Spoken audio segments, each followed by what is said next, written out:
بسم اللہ الرحمن الرحیم۔ ناظرین، آپ نے بہت سارے لوگوں سے یہ بات تو ضرور سنی ہوگی کہ یار ہاتھ بڑا تنگ ہے، جیب اجازت نہیں دے رہی، یار آج کل حالات ایسے نہیں ہیں، ٹھیک نہیں ہیں، پیسے نہیں ہیں میرے پاس۔ تو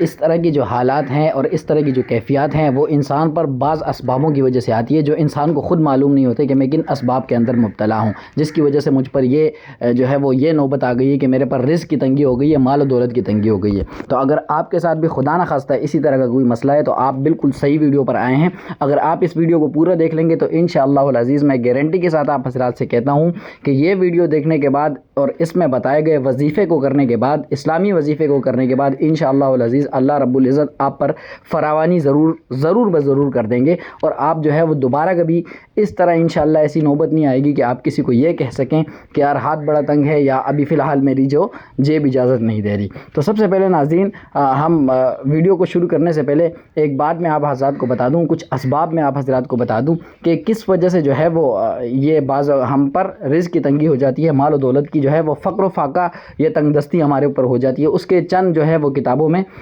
جو ہے وہ اسباب بتائے گئے ہیں۔ ناظرین، بعض لوگوں کی آج کل عموماً عادت ہے کھڑے ہو کر پیشاب کرنا، ٹھیک ہے، کھڑے ہو کر پانی پینا، اور جو ہے وہ یا جس جگہ نہاتے ہیں غسل خانے میں جو جگہ نہانے کے لیے خاص ہے اسی جگہ پر پیشاب کر دینا، ٹھیک ہے، اور جو ہے وہ ننگے سر کھانا کھانا، یہ ساری اس طرح کے اسباب ہیں۔ سب سے پہلے تو آپ جو ہے وہ ان اسباب کو ترک کر دیں۔ اگر خدا نخواستہ آپ ان میں سے کسی بھی سبب کے اندر مبتلا ہیں تو آپ کیا کر دیں، ان اسباب کو ترک کر دیں، اس کے بعد جو ہے وہ یہ وظیفہ شروع کریں۔ تو پھر جو ہے وہ کہتے ہیں نا، احتیاط کے ساتھ جو ہے وہ علاج جلدی کامیاب ہوتا ہے، بے احتیاطی ہو اور ساتھ میں علاج چلتا رہے تو وہ اکثر جو ہے وہ رائیگاں جاتا ہے۔ تو چلیں ناظرین، سب سے پہلے میں آپ حضرات کو اب اس وظیفے کی طرف بڑھتے ہیں۔ دو وظیفے میں آپ حضرات کے لیے لے کر آیا ہوں۔ پہلا وظیفہ جو میں لایا ہوں وہ اللہ رب العزت کے اسماء الحسنی، پیارے پیارے اللہ تعالیٰ کے ناموں میں سے ایک نام ہے۔ اچھا، اس کو کرنا آپ نے کیسے؟ اسماء الحسنی تو بہت سارے ہیں، ان کو آپ پڑھ سکتے ہیں، بلا شبہ ثواب ہے، لیکن جو ہے وہ بعض اسماء جو ہے وہ بعض چیزوں کے لیے خاص تعداد میں پڑھے جاتے ہیں، تو اس کے بعد جا کر ان کا جو ہے وہ اثر ہوتا ہے۔ جس طرح کہ آپ کے سامنے اسکرین پر یہ جو اللہ رب العزت کے دو اسماء الحسنی میں سے دو نام جو ہے مبارک یہ آپ کے سامنے چل رہے ہیں، یا باسطو یا رزاقو، یا باسطو یا رزاقو، یہ آپ نے کس طرح پڑھنے ہیں، کتنی تعداد میں پڑھنے ہیں، یہ میں آپ حضرات کو بتاتا ہوں۔ آپ حضرات غور سے سنیں انشاءاللہ العزیز۔ اس طرح کرنے کے بعد جب آپ غور سے سن لیں گے اور سمجھ لیں گے اور اسی طریقے سے آپ عمل کریں گے تو انشاءاللہ العزیز اس کا جو ہے وہ ایک ہفتے کے اندر، میں گارنٹی دیتا ہوں، ایک ہفتے کے اندر جو ہے وہ اس کے اثرات آپ حضرات کو نظر آنا شروع ہو جائیں گے۔ تو سب سے پہلے آپ نے ان اسماء کا ورد کتنے، ناظرین آپ 5 وقتہ نماز میں اللہ تعالیٰ سے امید کرتا ہوں اور کہ آپ ضرور پڑھتے ہوں گے۔ ہر نماز کے بعد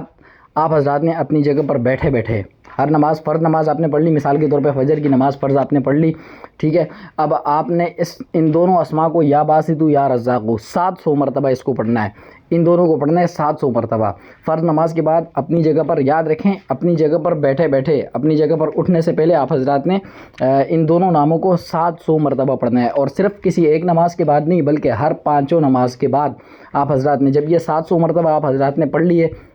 یا باسطو یا رزاقو، یا باسطو یا رزاقو، اگر اس کے اندر آپ یا اللہ کا بھی اضافہ کر دیں، یا اللہ یا باسطو یا رزاقو، تو یہ اور زیادہ بہتر ہو جائے گا۔ لیکن اگر آپ یا باسطو یا رزاقو بھی پڑھتے ہیں تو قرآن کریم میں آیا ہے کہ قل ادعوا اللہ او ادعوا الرحمن ایما تدعوا فلہ الاسماء الحسنی، کہ اللہ تعالیٰ کو ان اسماء الحسنی سے آپ پکاریں یا اللہ کہہ کر پکاریں، اللہ رب العزت سن لیتے ہیں، ٹھیک ہے۔ اور اس کے ساتھ آپ نے کیا کرنا ہے، مغرب کی نماز کے بعد جو ہے وہ آپ نے ان 700 مرتبہ ان کو پڑھنے کے بعد سورۃ الواقعہ، ناظرین اس کو لوگ بہت سارے ہمارے مسلمان جو ہے وہ ہلکے میں لیتے ہیں، نظر انداز کرتے ہیں، لیکن یہ باقاعدہ حدیث شریف سے ثابت ہے، صحابہ اکرام کے عمل سے ثابت ہے۔ ایک صحابی رضی اللہ تعالیٰ عنہ نے باقاعدہ یہ الفاظ تک فرمائے کہ مجھے میرے دنیا سے جانے کے بعد جو ہے اپنی اولاد کے تنگ دست ہونے کا خوف نہیں ہے، کیونکہ میں نے اپنی بچیوں کو سورۃ الواقعہ سکھا دی ہے اور وہ اس کو پڑھتی رہیں گی۔ یعنی اس کے اندر اتنا پاورفل عمل ہے یہ سورۃ الواقعہ پڑھنا۔ اگر آپ مغرب کی نماز کے بعد خود بھی اپنے گھر کے لوگوں کو بھی، خصوصاً جو خواتین ہوتی ہیں ان کو آپ سورۃ الواقعہ سکھا دیں اور ان کو اس چیز کا پابند کر دیں کہ کچھ بھی ہو جائے مغرب کی نماز کے بعد جو ہے وہ سورۃ الواقعہ جو ہے ہمارے گھر میں پڑھی جائے گی، تو ناظرین حدیث شریف کے مطابق، میں اپنی بات نہیں کر رہا، کسی عالم کی بات نہیں کر رہا، بلکہ حدیث شریف کے مطابق آپ صلی اللہ علیہ وسلم کے فرمان کے مطابق مفہوم اس کا یہ ہے کہ ایسے گھر میں یا ایسے افراد جو سورۃ الواقعہ مغرب کے بعد پڑھتے ہوں وہ تنگ دست نہیں ہو سکتے، وہ پریشان حال فقر و فاقہ ان پر نہیں آ سکتا، کسی ایک بھی دن نہیں آ سکتا۔ تو ناظرین ابھی جو آپ حضرات نے یہ دونوں وظائف میں نے کوشش کی آپ کو مختصر انداز میں بتا دوں، اگر یہ دونوں وظائف آپ حضرات کرتے ہیں اور اس کا معمول شروع کر دیتے رہیں پابندی کے ساتھ، دیکھیں یہ نہیں کہ آج کیا تو 2 دن نہیں کیا پھر چھوڑ دیا، ٹھیک ہے۔ احب الاعمال الی اللہ ادومها وان قل، حدیث شریف کے الفاظ ہیں کہ اللہ تعالیٰ کے نزدیک سب سے محبوب عمل وہ ہے جو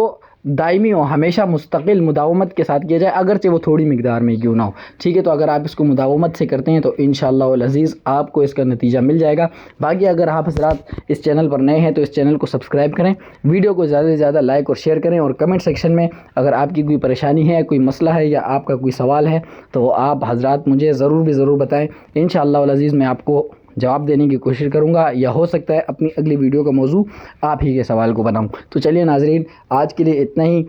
ملتے ہیں اگلی ویڈیو میں، اپنا بہت سارا خیال رکھیے گا، تب تک کے لیے اللہ حافظ، السلام علیکم ورحمۃ اللہ وبرکاتہ۔ مجھے اپنی دعاؤں میں ضرور یاد رکھیے گا۔